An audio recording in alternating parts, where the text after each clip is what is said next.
हमारे साथ ब्रिगेडियर विनोद दत्ता जुड़ रहे हैं, रिटायर्ड ब्रिगेडियर हैं। साथ ही साथ देवेंद्र लमार जुड़ रहे हैं, रिटायर्ड कर्नल हैं। सबसे पहले आपके पास आऊंगी ब्रिगेडियर विनोद दत्ता सर। आप बेशक विषम परिस्थितियां हों, कोविड प्रोटोकॉल का पालन के चलते आज राजपथ पर उतनी भीड़ तो नहीं होगी, लेकिन शौर्य उतना ही है और जोश उतना ही हाई है।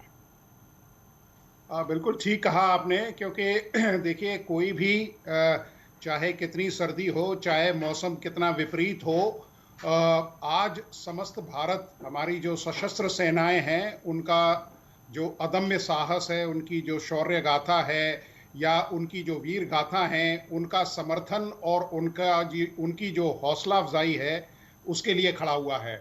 और देखिए, सैनिक के लिए सबसे बड़ी चीज़ यही होती है, जब वो अपना सुप्रीम सेक्रीफाइस या आत्म बलिदान करता है, तो वो ये नहीं सोचता कि भाई मेरी जीवन का क्या होगा या मेरे परिवार का क्या होगा।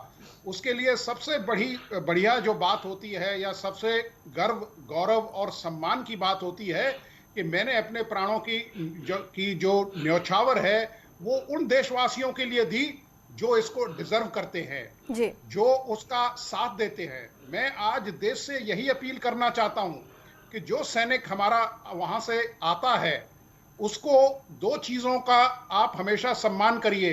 एक तो उसकी वर्दी का, एक उसकी जो उसने सर्विसेज दी हैं, क्योंकि मैंने देखा है कि सैनिक को शाबाशी तो सब देते हैं, लेकिन उसका साथ कोई नहीं देता।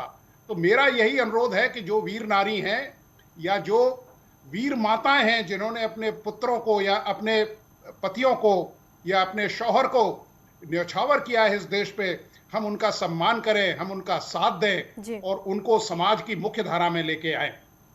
देवानंद लमार, रिटायर्ड कर्नल, भी हमारे साथ जुड़ चुके हैं। सर, इतने आज 73वां गणतंत्र दिवस देश अपना मना रहा है, इतनी तरह की सिचुएशन सामने आई देश के, लेकिन आज जोश हाई है। आप क्या मैसेज देना चाहते हैं देशवासियों को आज के दिन? चाहूंगा सबसे पहले 3 मुद्दों पे मैं बात करना चाहूंगा। पहला मुद्दा यह है कि भारत के गणतंत्र दिवस के आज इस मौके पर जो बदलाव भारतीय सेना और भारत के पॉलिटिकल गवर्नेंस में आया है, मैं उसकी चर्चा करना चाहूंगा। देखिए, याद रखिए, देश की सैनिक सदैव तैयार रहता है, जो भी आदेश भारत की सरकार देगी उसको वो क्रियान्वित करता है।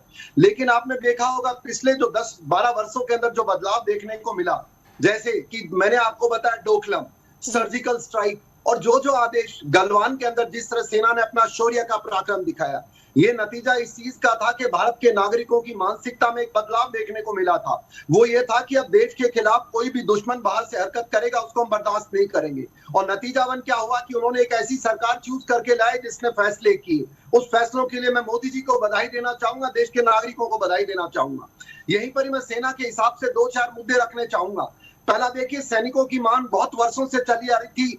कारगिल युद्ध के बाद हमने सीडीएस की मांग रखी थी, लंबा समय लगा, पर देखिए कारगिल हमको सीडीएस सरकार ने दिया, जिसका नतीजा ये हुआ कि जो देश की सेनाओं का इंटीग्रेशन हो रहा है एक आले दर्जे का, जिसका पहला परिणाम हमने गलवान के युद्ध के अंदर जो छोटा मोटा था उसमें देखा कि इस तरह की सेना ने थोड़े समय के अंदर चीनियों को वहां से खदेड़ा। नेशनल वार मेमोरियल हमारी बहुत लंबी मांग थी, अब जाके पूरी हुई है। Women balancing in the defence services, आप देखिए, महिलाओं की बैलेंसिंग की बड़ी प्रॉब्लम थी। महिलाओं को परमानेंट कमीशन सरकार नहीं देती थी, लेकिन वो क्रियान्वित किया। भारत सरकार और नागरिकों को अभिनंदन और धन्यवाद। नेशनल डिफेंस एकेडमी में लड़कियों को, महिलाओं की बैलेंसिंग नहीं थी, उसके अंदर भी इजाजत दे दी गई है। मेक इन भारत, जहां पर हमें पीछे मुड़ के नहीं देखना। कारगिल युद्ध में अगर आपको देश को याद हो, तो जब हमने चाइना, अमेरिका और रशिया से मांगा था कि सैटेलाइट फुटेज दे दो, उन्होंने नहीं दिया। पर आज मेक इन इंडिया के कारण बहुत आगे बढ़ चुका है। Border infra